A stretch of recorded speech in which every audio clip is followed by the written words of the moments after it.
Hello, Garland Nixon here. We're hanging out with our dear friend Larry Johnson, and we're going to talk about, well, what we're talking about. It's going to be all, ain't going to be all that great, but we're going to talk. Let's talk.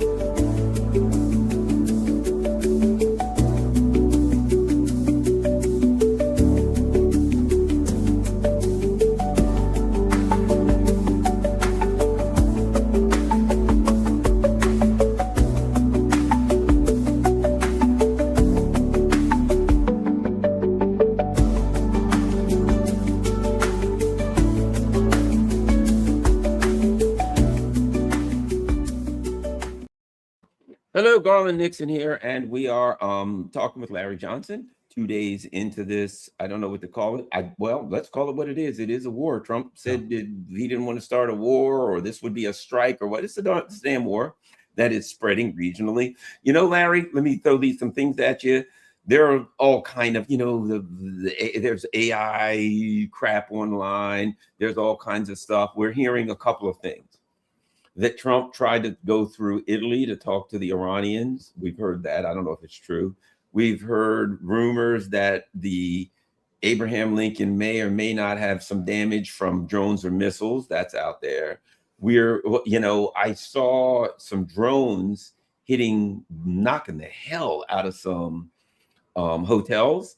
And the Iranians said, we knew where some high-ranking American military people were at some of these hotels, and we hit them. And the Americans said, no, that didn't happen. So, of course, in war, people are going to make claims this happened, and I understand all sides. But do you know any things that we can confirm or that you are kind of solid on that are floating around out there? I take 2 data points. Yesterday, CENTCOM insisted there were no casualties. Today, they admitted at least 3 killed in action. Iran is claiming over 200. I'm inclined to think Iran may know more of what it's talking about because of this report that Donald Trump sought intervention by Italy with Iran to get a ceasefire. Now, if we're kicking ass and taking names, if we're winning, man, why do you want to call the game off? Why do you want to pause? Stuff it down the throats. But the reality is otherwise. Is the United States inflicting some serious damage on Iran? Yeah. But Iran's a big country, number one. Number two, unlike the June 13th attack in 2025, again, the same playbook, same damn playbook, where we tell the Iranians, oh, yeah, we'll be sitting down with you to talk on Monday to negotiate a deal to end all this concern about nuclear weapons, and then boom, sucker punch you on Saturday. That's exactly what was done this time, only in contrast with what happened last June, where the Iran was really decimated. It took him about 10 to 12 hours. Think of a boxer that gets knocked on his ass. He gets back up, and he's still, hearing, seeing stars and birds singing. This time, Iran was up off the canvas, punching back within an hour. And didn't just stop with Israel, started hitting American military bases in the area. The 2 that have been, I think, taken out effectively, Al Udeid, which is in Qatar, that was the home for both the Combined Air Operations Center, CAOC. CAOC was multinational. It was led by the United States, but it had French and Germans and Brits and Italians and Saudis. People from all over the world that were there militarily supporting U.S. military operations in the region. And I've got a friend that spent some time at the CAOC back in the mid around 2016, 2017. And one of the main functions then was to deconflict with the Russians. So the general in charge was on the phone with the Russians every day so we wouldn't fly into each other and shoot each other. That's gone now. My understanding, it's gone. If nothing else, the personnel were there. They bugged out. They've got them out. The Iranians have blown up the radar installation, and they had another one in the United Arab Emirates, I believe. So the radar capability to monitor what's going on, it used to be to reach out like 5,000 kilometers. So the 300 miles in every direction. That's gone. So the fact that Trump is now asking for a ceasefire tells me we've bitten off more than we can chew. And Iran's response was, go fuck yourself. So they are committed to taking this as far as they can, as long as they got a missile to fire. And I believe they've got well over 20,000 missiles. Yeah. The West believes they have less than 3,000. So we'll find out. What makes this so difficult for the United States is that the naval facility in Bahrain. That was basically headquarters for the Fifth Fleet. And that's where, if a ship, like when these destroyers that are selling in the Arabian Sea, when they ran out of missiles, they'd sell up into Bahrain and get reloaded. Bahrain is a bigger problem, though, because of all the countries in the Gulf, it's got 80% Shia. The Sunnis who rule the place, they're just 20%. So you've got Iran, you've got these Shia who support Iran fervently are now marching. They're starting to burn some buildings. Whereas Saudi Arabia, Kuwait, Qatar, United Arab Emirates, they all have around 15 to 20% Shia population. So they're not at as much jeopardy. But the U.S. ability to stay in the Gulf is now really in question. It's being hit. And U.S. soldiers and sailors and Marines are being killed. And Trump is trying to keep a lid on that as long as he can. And again, if we're devastated, why call it all? Why go for a ceasefire? And why is, looking to Britain to, the Brits are now saying, oh, hey, we'll weigh in here. Well, you can land at our place now. They did, saying before, no. That means the U.S. is in trouble. And now the Saudis are threatening to attack Iran. Good, do that. See what happens. If Iranian oil facilities are attacked, they will blow up and destroy Saudi Arabian oil, Qatar oil, Emirati oil, and those boys, their money train will be dried up for a bit. And at the same time, it's going to spike oil prices, $120 a barrel, maybe higher. Guess who's going to be laughing all the way to the bank? Russia. Hey, we got plenty of oil.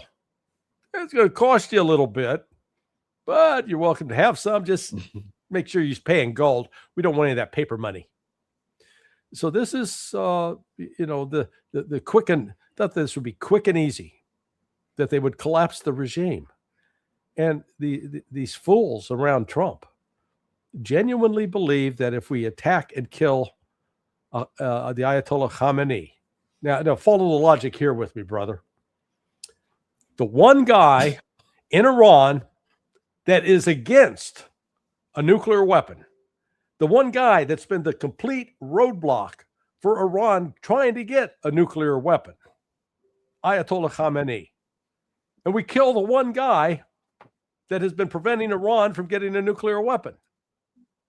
Gee, what do you think is going to happen now that his replacer may come in and say, you know what? My successor was wrong. We need a nuke, because if we had a nuke, they wouldn't have attacked us like this.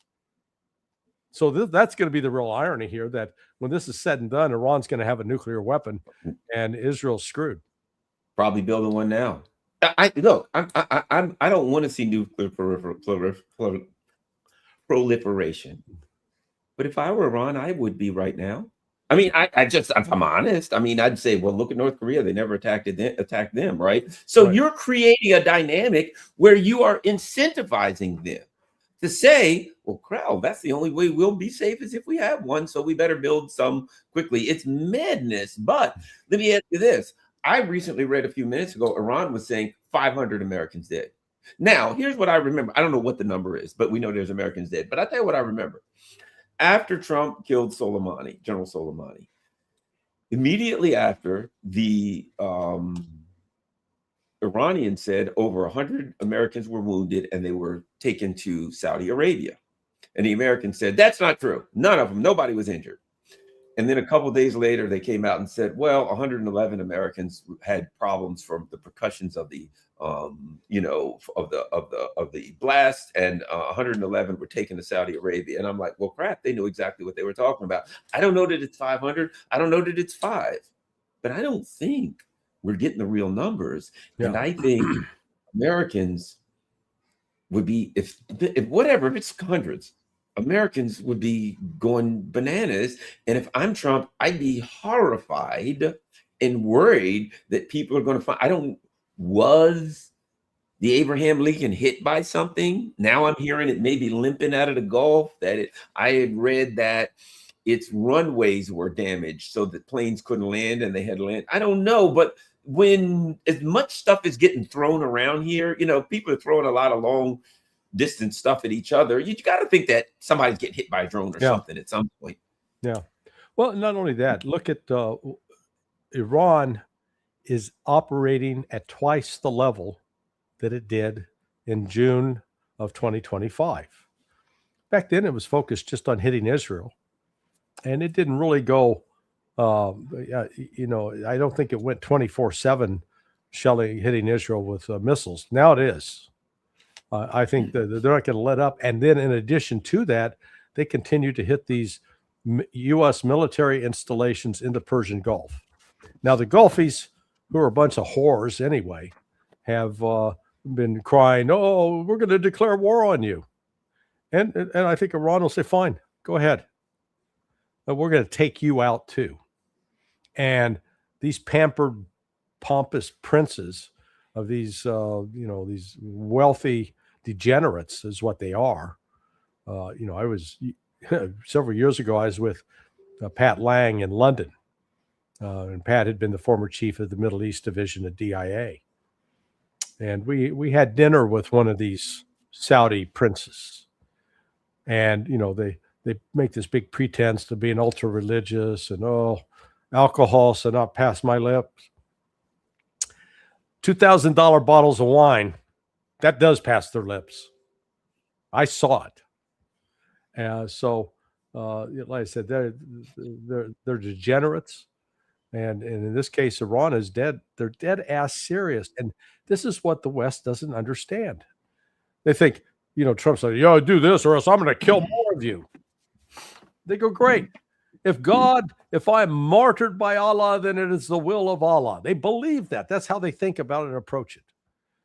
Those are some dangerous people to deal with, because when they are willing to give their life up because they believe that their life goes on and their eternal relationship with God is more important than you infidel.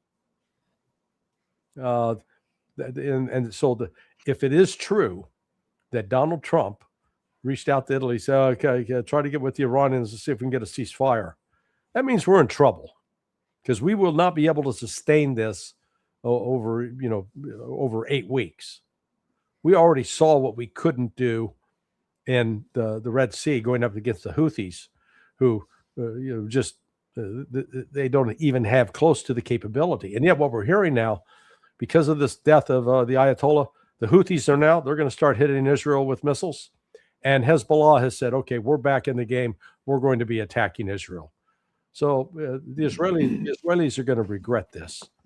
And now, I also have been reading that some people are dead in Pakistan, that I know there's a lot of Shiites in Pakistan, that they have surrounded the embassy there. They want to attack the embassy. They've been fighting with the Pakistani government, and 8-9 people have dead there. That I saw pictures from the embassy in Iraq, Baghdad, and they were people there who had the guns up, and they were saying, we want please, will our religious leaders, say jihad so we can attack and fight and give our lives for, to take these Americans out. They had bulldozers that they had gotten, and they said, just give us the word. We'll take the bulldozers, ram into the walls. We'll go take. And I'm like, man, our embassies, everything. I don't know how the U.S. recovers from this in that region. I think we're almost getting kicked out of the region. Yeah, well, this is, we've invested a lot of money in infrastructure there that's now smoldering ruins. And We even persuaded, the one, actually, I would argue that the one country that's really pretty vulnerable now, besides Bahrain, in terms of leadership change, is Jordan, because you've got a significant Palestinian population there, significant population that supports Iran, and he's been again one of the biggest whores in the Middle East of selling his soul to the United States, and he may pay for it with his life. And the other thing is back home. I mean, we talked about this. The same people that were like, "Go Trump, we're behind you 100%." The market's open tomorrow, and like you said, the agents market open within hours, and everybody's going to be watching. And if they start seeing, everybody's going to be calling their brokers, "Get me the hell out! Get my money out! Get my money to a safe place!" They're going to be screaming. They're going to be selling. It will be bananas. They may have to shut it. Anyway, go ahead, Larry.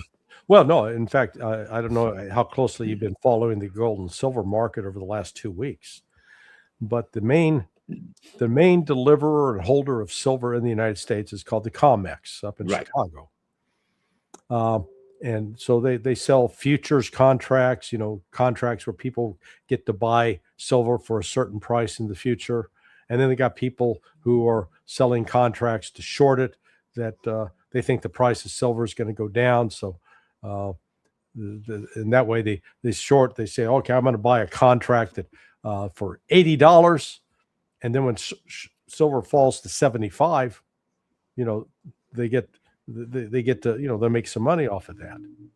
Well, the COMEX right now doesn't have enough silver. If people demand delivery, they don't have enough. And the institutions in the United States have been fighting like hell to keep silver below $90. But it's stayed up at 93. Gold's at 5,200 something. And like I said, we'll know here in about 10 minutes that right now in Shanghai, the last I saw, silver selling for $120 an ounce, not 93 ounce. So that's $27 difference. That means if they try to keep the price low in the United States, people are going to buy silver in the United States for $93.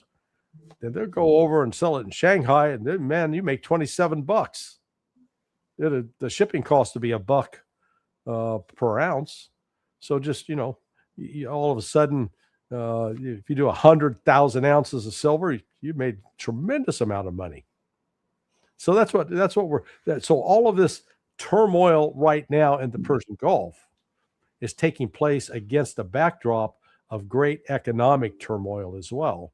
And then, as you were chatting beforehand, your conversation with the good professor about derivatives, oil derivatives, where, people they're betting on a price of oil being at a certain level, but nobody actually controls that oil. And so as the oil is going to skyrocket based upon, Iran attacked 3 ships, at least 1 U.S. and 2, I'm not sure the nationality of the others, but they're on fire. So, that's sending the message. This isn't just an idle threat. They're shutting down the Persian Gulf. And there are some U.S. naval ships trapped in the Persian Gulf now. So maybe they're going to try to run the gauntlet. If the United States tries to engage Iran to fight, to open it, I don't think they can. I think Iran's got enough missiles, anti-ship missiles, that they'll sink enough, and then they'll dump mines. They got a lot they can do. And I understand why they're doing it. They're saying, we negotiated in good faith. We made concessions. We were willing to give up our nuclear program. We were willing to make concessions on enrichment. And instead, we got attacked, blindly attacked, had not made a threat, hadn't killed anybody. We got attacked. We got over 110 young girls killed. You killed the spiritual leader of our country.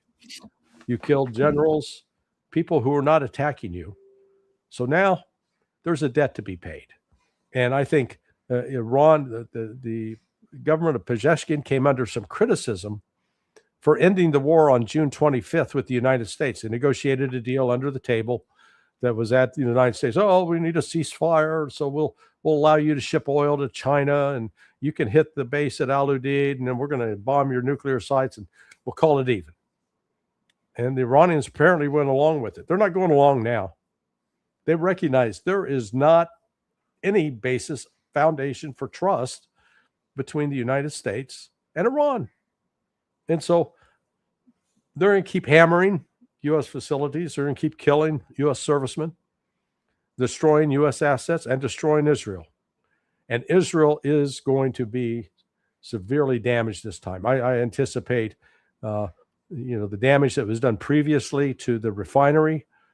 Those refineries are going to be on fire. The ports will be completely shut down, maybe incapable of being used for months. And so Israel is going to be crushed economically as well as militarily. Iran ain't playing now. They ain't playing.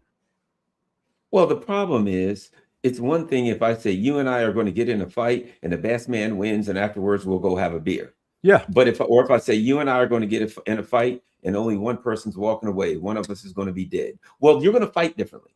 If somebody's fighting because we disagreed and we're going to walk away and shake hands, as opposed to somebody says, I'm going to kill you. You said to the Iranian government, we're taking you out this time. You're done. We're going to kill you. They have no incentive to stop. If you said to Iran, well, you better stop or we're going to nuke you, Iran could say, well, you can do that. We can't stop you. You can throw a nuke if you want, but you understand what happens if you throw a nuke. All oil facilities everywhere in the Gulf disappear. Yeah. And your economy disappears along with it. So we can't stop you from doing that, but we ain't stopping unless you sign a unconditional surrender and get the hell out. Other than that, we're not stopping. You can threaten anything you want and you can do it. It's just going to make it worse. See, that's the situation. By threatening to kill them and literally killing some of them and trying to decapitate them, we put them in a position where if I know I'm going to die, I got nothing to lose. Yeah, and if the reports coming out of Iran are correct, let's say they're only 50% correct. They're claiming they've killed 560 killed and wounded, 560 U.S. military personnel killed and wounded. Okay, let's just say it's 230 or 270. That's still a lot. So I guess the 560 would be 280. So. But still, that's a lot. That when you go back and look at the number that were killed in Iraq during our Gulf War in 2003, again, I think the total killed in action in Iraq was less than 4,000 over 15 years. This is a day and a half. Yeah, this is a day and a half we're talking about. Yeah. So this is a level of violence that the U.S. is not accustomed to seeing or fighting. It never, we've been so busy beating up kids in wheelchairs. We're not used to having to fight a real man. Yeah, and here's the other thing, Larry.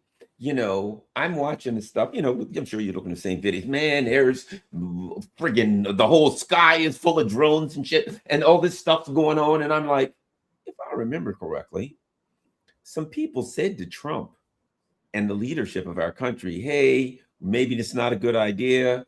We could take a lot of casualties, and I don't know how long we may have said we could last 12 or 15 days. At the rate that things are being shot at us, we could be looking at a week. We're out of air. Now, let me add this. And we got to ship everything else we have to the region for aircraft stuff. But here's the problem. But we can't get it up the Red Sea, or we can't get it up the Persian Gulf. So if we have anti-aircraft missiles, and we want to get them to our places in Bahrain or other things, we got no way to get them there. And by the way, we're almost out. And so that means worldwide, we'll be like, get everything we have worldwide. Okay. And then 2 weeks and we're out, and we'd have none in the entire world. That's the direction things are going. Yeah. In a week or two, we won't have anything, we won't have an air defense missile to be found. Yeah. Yep. No, it's I've used the example. Who's that kid? Was it Jake something or other that just fought Mike Tyson? Jake Paul. So, here's Mike. is closer to my age than he is Yeah. Jake Paul's age, but he's still pretty good shape. And if he was fighting me, I'm sure he'd whip my ass. But you get someone like Jake Paul, who's not, doesn't have any respect, and he's just an internet presence. But if he gets in the ring and survives 3 rounds with Mike Tyson, and he comes walking out, if he had walked out instead of getting just, clubbed to death. Well, actually, it was, Mike Tyson actually did partially, he lost. So that's sort of the situation right now. That think of Iran as that Jake Paul, and not only did he get into the ring with Mike Tyson, he actually came out doing okay. And that's going to be the same for the United States. Everybody's got this impression that the United States is some great military power. And then when Iran stands up to them and basically forces them to retreat, everyone's going to go, whoa, they're not as bad as we thought. We need Jim Croce back to sing Bad, Bad Leroy Brown. Yeah, it's pretty horrifying. So let me ask you this. And this is, I think, something that's kind of scary. I mean, for the Navy men. Okay, if there are 3 ships, as I understand it, Navy ships that are in the Persian Gulf, and Iran has closed off the Straits of Hormuz, and I mean, right, the channel's like a mile. It's like 25 miles wide, but the channel's like a mile or 2 wide, right? It's really skinny. You can't sneak out. You ain't sneaking out of there, right? They're effectively in a lake. They're effectively like in a landlocked lake right now. And the Iranians can pick them off whenever they're ready. They're sitting there. They can pick them off when they can say, okay, we're going to let them sit. But, we decide we'll pick them off whenever we want to, almost like a bargaining chip. I mean, those guys, and at some point, don't you run out of food? Don't you run out of energy? If they keep shooting at them, now they don't have to shoot them. They can just keep throwing drones at them. Throwing every day, throw drones at them, and they got to expend their, and next thing you know, they got nothing to protect themselves. Yeah, they're going to they're draining the stock. And so have you heard, now I read that Trump was enraged. Have you heard anything about what's going on in the decision center? Or based on your experience, how do you think, say the military, the intelligence, people who are involved in this, how do you think people are looking at this situation right now, even though they're smiling and keeping a stiff upper lip, shall we say? Yeah, I think Trump got played. And yeah, he's going to be angry. Particularly, he was promised, I believe, that this war would be quick, that the Iranians were weak, that this decapitation strike this time would really work, that the groundwork had been prepared for the overthrow of the regime. And that was based in large measure on 2 things: intelligence being fed to Trump by the Israelis, all fabricated, all lies. And then this media group that conducted a survey of Iranians, claiming that the Iranians were like 80% against the Ayatollah. The problem with this group that's Ganaam, G-A-N-A-A-M, up in Netherlands, and another group, Visifon, VPN, they're in Canada. They were paid for by NED and USAID. So it was actually, I'd call it CIA money being laundered through these open source propaganda outfits. And so, Trump's getting told all this nonsense and believes it and acts accordingly. Well, all of a sudden, Iran's not, they're not bending over and they're curled up into a fetal position begging for relief. Not at all. Again, these clowns in the intelligence community and around Trump that are supposed to advise him, they never sat back and looked at history.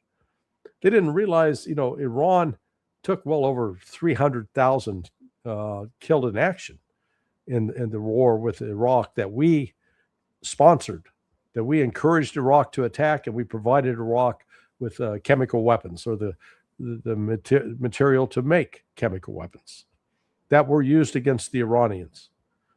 They endured that many losses, and then we wonder why they chant "Death to America."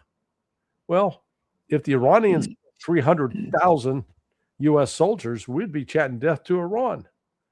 But the fact of the matter is, despite the claims that Iran's some massive terrorist mastermind and been killing Americans right and left, it's just not true. The numbers don't add up. Let me throw something else at you. I think that's talk about. No, everybody's caught up on that, but there is another war going on, and a couple of things. Number one, the Europeans said to the Ukrainians, we're going to give you $90 billion. We're going to come up with this great scheme for a loan, and then we're going to sell whatever on the market. We're going to sell, bonds and blah, blah, blah. And 90 billion is yours. Well, that's fallen apart. And I, from the very beginning, said, who the hell would buy those bonds? Get out of here with that. Anyway, that fell apart. Yeah. Europeans not going to be in a good situation as opposed to the closing of the Straits of Hormuz. They're going to have to say to the U.S., can you sell me more oil? And I suspect if oil gets short, the U.S. will say, sorry, we only got so much gas and oil. We can keep it for ourselves. Here's the issue. They got no money to give Ukraine. Now the U.S., they got no weapons, zero to give to Ukraine, right? Your thoughts on how this conflict affects their Ukraine conflict? Oh yeah, well, several points. First, Steve Witkoff is no longer a credible negotiator. He's no longer somebody that Russia, I think that Putin will even waste his time meeting with. Whatever Witkoff agrees to, he never delivers. So he's like a bad slot machine. Never pays off. And so I think this takes the focus, frankly, off of Ukraine, and the Europeans now are preoccupied with saying, "Oh my God, how are we going to counter the economic damage that's going to come from closing off the Persian Gulf at the Strait of Hormuz and the Red Sea?" Yeah, and the Red Sea. The Houthis are back out today saying, "No, closed. Nothing going through, guys." So and so here's doubled up, and I'm hoping Hezbollah carries through with its threat to say, "Okay, we're back in the fight now," and Israel's going to have its hands full. This is going to push Israel to the breaking point. They were already suffering, and they were already demonstrated their complete inability to defeat Hamas. But now they're going to be getting just blasted day after day. And remember, it was after 12 days last June that Israel went to the United States pleading with the United States to get Iran to stop. Well, Iran ain't stopping this time, in my view. If they do, they can't. If they do, they'll be signing their own death warrant. Yeah. So now we have and here we're going into Ukraine has a limited supply of weapons and food and all that kind of stuff, and they have their problems. But we do know they need money. I had heard originally by like March or April they were going to completely run out of money. That they had till March or April at the latest, and that's why the Europeans were like, "Okay, well, we'll do a loan." Oh, that ain't working. And then they started saying, well, we'll go back after the Russian funds. And now the Germans say, well, that's off the table. We're not going to be able to get after the Russian funds. So basically, the Europeans have no way to help them. And things have just gotten much worse for the Europeans. So if they hope to help them, they're not going to be able to do it. They're going to be running out of weapons. And I don't think the Russians are in a mood to be favorable to the Ukrainians. If they say, can you give us a break? Hey, remember that deal you offered way back when? Can we have that one now? Yeah. No, that one's off the table now. They're taking Odessa. Odessa's done. They're going up. I don't know if anything of Ukraine will be left. If I were the Russians, I wouldn't. Why they want to have like some kind of a demarcation line, and they want to build up some gigantic NATO monster on the other side to threaten you. And if I'm the Russians, I'd say, nah, that ain't happening. I think this ended any hope they had to continue this thing against the Russians also. Yeah. In fact, as we're talking, it just flashed across my screen. Rockets fired from Lebanon towards Israel, courtesy of Hezbollah. So Hezbollah is now in the fight. So, good. Israel and the United States, they didn't plan this through at all. They just thought we could go in, threaten them, bully them, pop our shirt open, show some chest hairs, and Iran would run screaming and into a corner and curl up into a fetal position. That ain't happening. Well, and now, if things weren't bad enough, as Andre Martiano always said, likes to say, and if that weren't bad enough, aren't they supposed to release some more crap from the Epstein thing? I mean, the Clintons were in there lying. Hillary was going bananas, screaming. Bill Clinton was, oh, I know, didn't do anything, don't know. You know, they were in there doing what the Clintons do, lie. But I think some more Epstein stuff is supposed to be released tomorrow. Yeah, I hadn't heard that, but if you know, it'd be just one more piece of fecal material piled onto Donald Trump's salad, and it's not a tasty salad that he's got to eat here.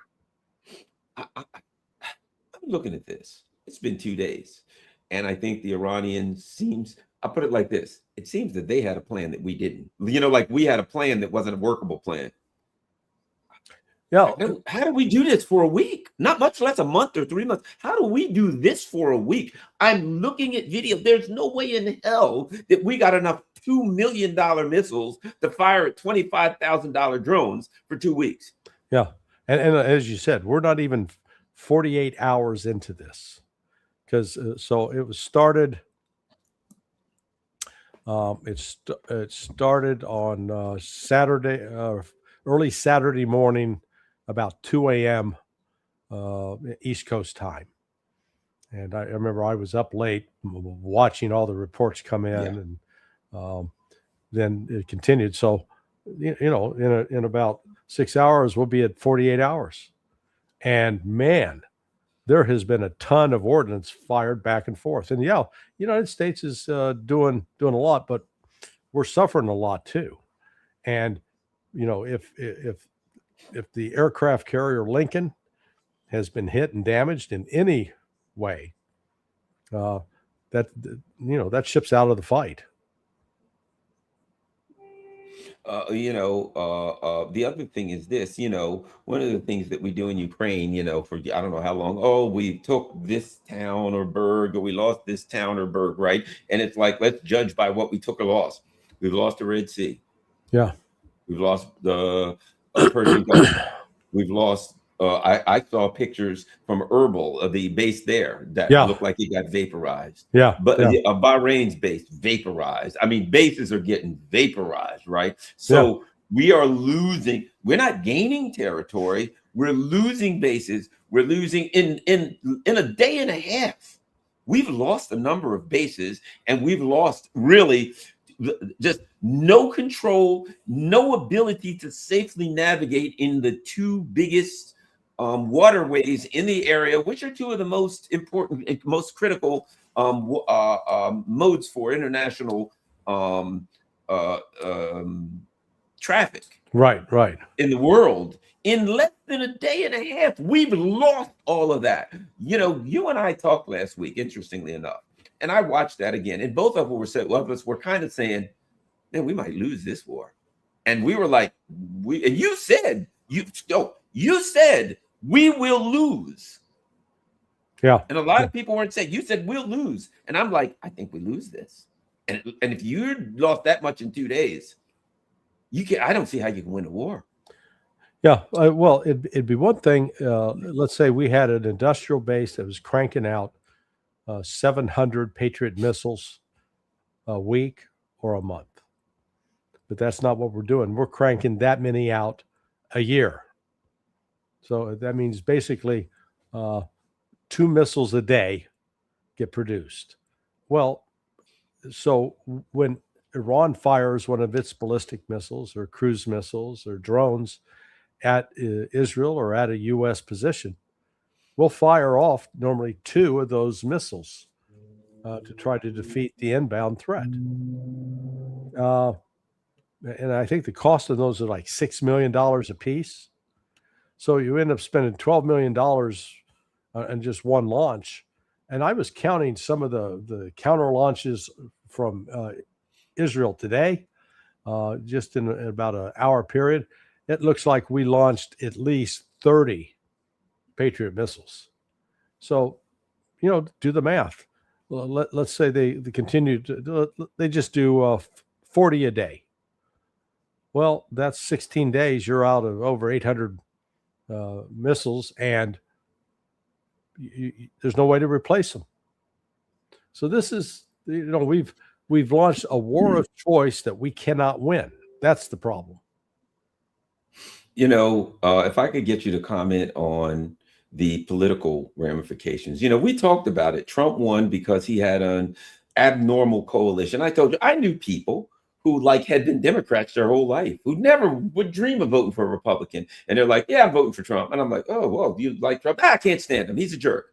But he said he wasn't going to do war. He said he was going to focus on America. He said he was going to try to do something about inflation. And, I may not like him, but, and as I said to you last time we talked, I think that's smart. I'm not, whether I vote for Trump, I think it's smart for a person to say, I'm going to vote for the person, notwithstanding whether I like them or not. But I think, practically speaking, they may do what I want. Oh, they're long gone. That's all done. You got people now putting up Trump's videos from the past where he said, don't, but Tulsi Gabbard's tweets where she said, don't do this. And you got all of these people looking up now saying, man, we believed in you. And you told us we specifically voted for you so we wouldn't get this. Yeah, right. And you promised us that no matter what you did, you wouldn't do this. Well, you and I are old enough to remember George H.W. Bush. Read my lips, no new taxes. That was his pledge, his promise. He wasn't going to do anything to raise taxes. And by God, he raised taxes. And once he did that, he was done. He was politically a dead man walking. That's the same with Trump right now. Trump is a dead man walking. His presidency will not recover from this. And as the bodies start piling up at Dover Air Force Base and he becomes more desperate to get an exit strategy, it's going to, create further tensions within the country.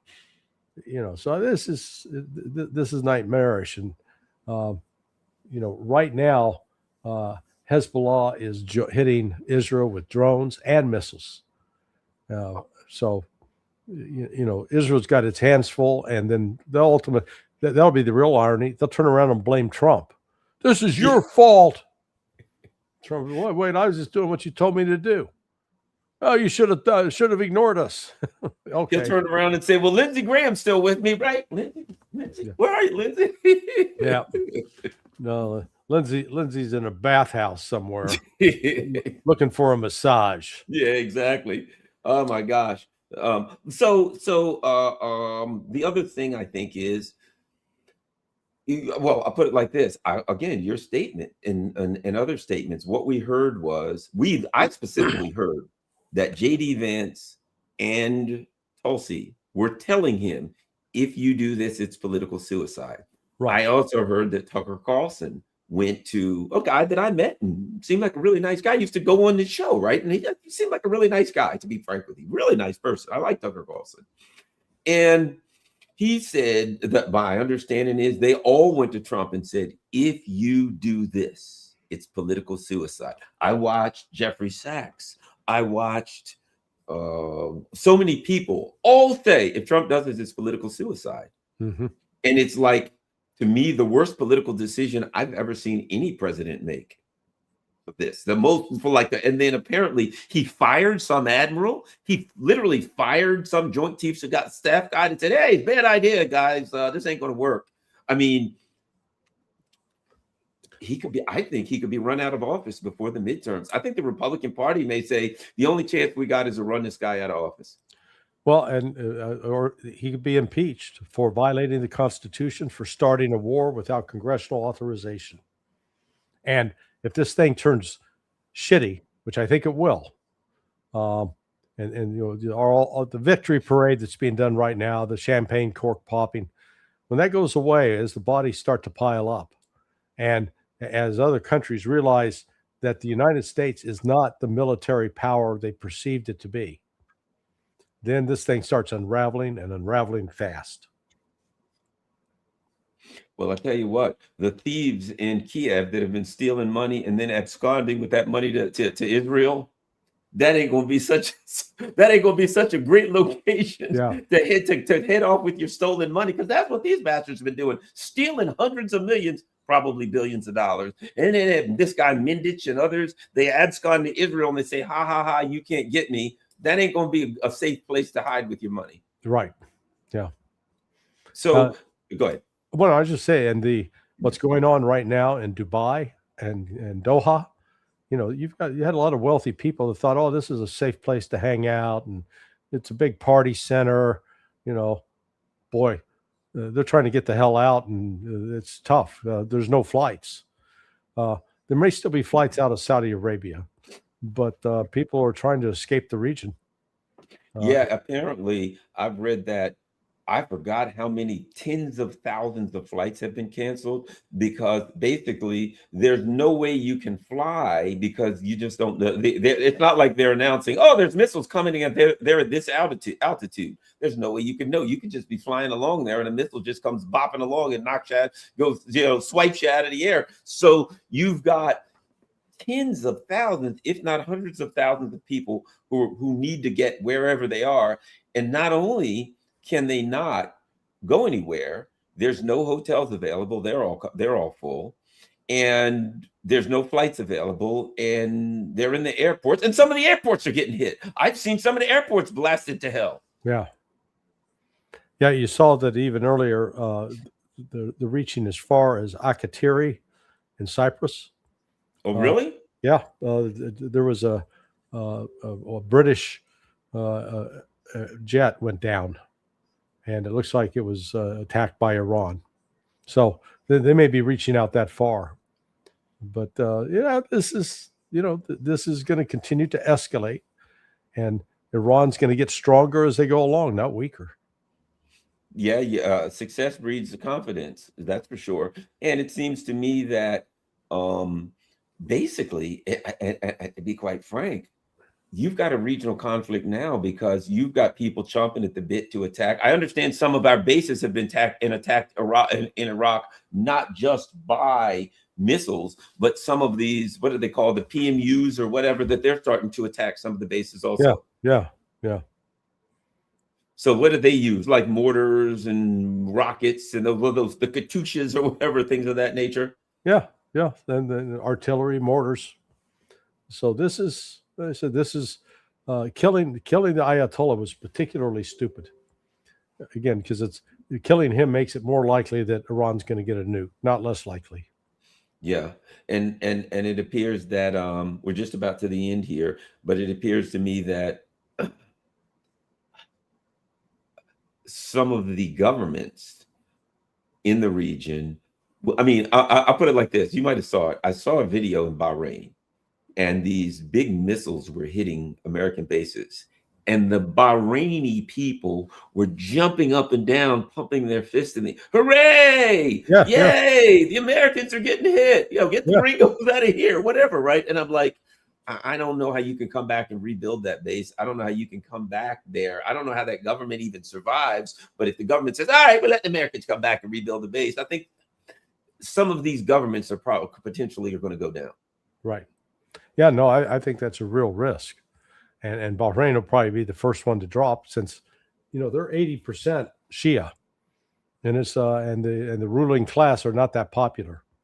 So they very well could be ousted. And then that puts a whole new dynamic in play.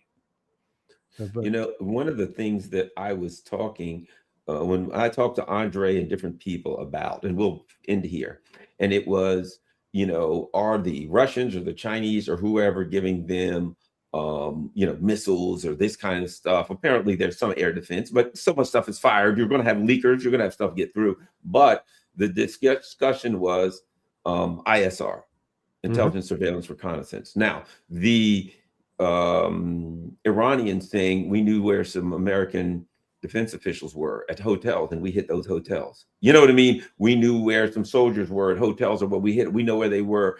That some of the specialized strikes that they've made in Israel, saying, well, we knew that under this thing there was a bunker, or under here was that. That's the kind of, I think, intelligence, surveillance, and reconnaissance that's provided that are far better than giving somebody a missile or a plane or anything else when you say this is where you hit your enemy very specifically, and maybe helping them with their guidance systems. And of course, as you said, that new Chinese targeting system and guidance system that could have a lot to do with the success of these missile strikes. Yeah. Yeah, we're going to have to wait and see as far as, because we're getting I think a lot of disinformation, misinformation, AI chats insisting, oh yeah, we're winning. Oh, it's a glorious victory for us in the West. And when in fact, it may actually absolutely be the opposite. Yeah, this is a bad situation. Nobody's happy for it. We don't want to see Americans killed. We don't want to see schools struck with little girls killed. Just a disaster for Donald Trump, a disaster for the American people, a disaster for the military. You and I we've been talking about this for months. Sooner or later, you're going to pick a fight with the wrong guy. We even put it like that. You walk in a bar, one of these days, you're going to punch the wrong guy, and somebody's going to put a foot in your ass. Yeah. And we think we're picking on someone smaller than us and don't realize, they're actually tougher. And can put us down on the floor. So, well, let me show everybody before we go, and this is important. So Larry has a great website, and it is sonar21.com. Right. And he's got a lot of great articles. Peter Handler, a brilliant guy, thoughts in Dubai. Peter Handler is in Dubai with his family, a sober analysis of a vacation that's no longer a vacation. So you want to go to Sonar 21. Let me put it like this. As soon as I get off of this, I'm going to read that article immediately. And that's Larry's killing Ayatollah Khomeini has inflamed the Shia world. So go to sonar21.com. Also, don't forget, support us. Make sure that you help support Larry's website. You can use PayPal, PayShoot, Patreon, or buy me a coffee. This stuff's a lot of work. Larry, I really appreciate the last couple of days. I don't think you've gotten much sleep because I've seen you all over the place. Everybody's calling Larry Johnson to find out what's happening. So I appreciate you taking out an hour to hang out with us. I always have time for you, my brother. All right. Thanks a lot. All right, everybody, make sure.